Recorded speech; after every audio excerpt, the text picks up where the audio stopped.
A última reportagem de hoje é sobre duas pesquisas que foram divulgadas nos últimos dias e que registraram um fenômeno que todo mundo já notou, você, inclusive.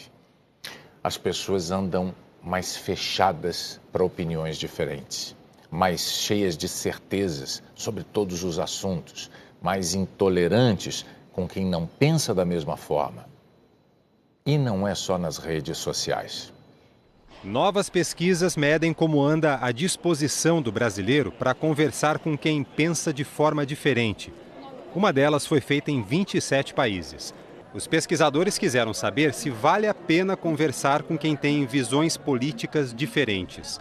32% dos brasileiros que participaram acham que não vale a pena. Só na Índia e na África do Sul, as pessoas estão ainda mais fechadas do que os brasileiros. Nos outros países pesquisados, incluindo Argentina, Chile, México, Estados Unidos, Reino Unido, Japão, as pessoas estão mais dispostas a conversar com quem tem visões diferentes. Nas redes sociais existe até um remédio pronto para quem não quer saber de diálogo: bloquear a outra pessoa.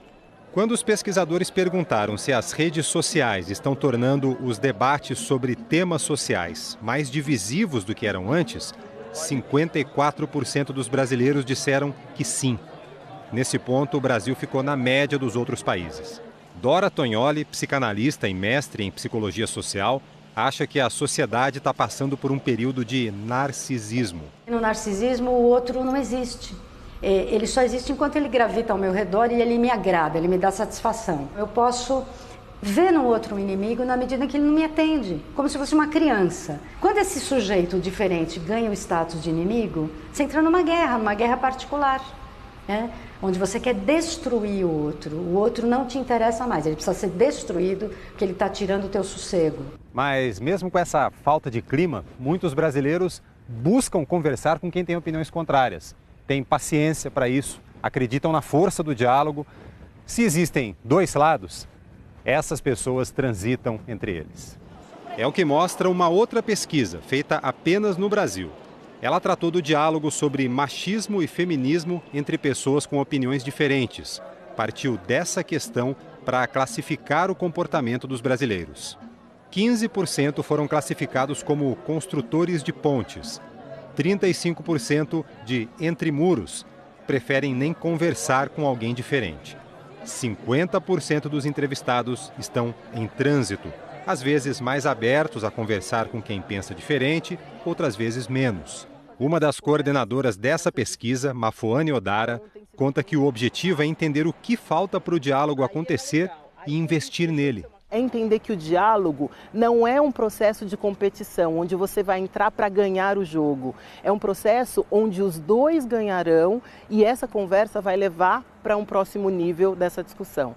Fernando Schiller, doutor em filosofia e cientista político, afirma que quem se fecha ao diálogo vai virando especialista nas suas próprias opiniões e perde o senso crítico sobre aquilo em que acredita. Os construtores de pontes são aqueles que vão liderar esse novo momento da democracia. A democracia precisa de moderados, precisa de moderação. A própria democracia é uma grande máquina de moderar posições. Ser um moderado não significa não ter convicções.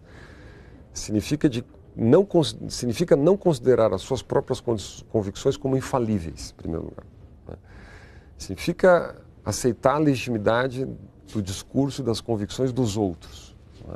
Significa assumir a responsabilidade sobre as consequências daquilo que você defende. Significa a capacidade de mudar de posição quando aquelas ideias que você defendia se mostraram menos eficientes do que você imaginava. Ninguém, no fundo, numa democracia é dono da verdade.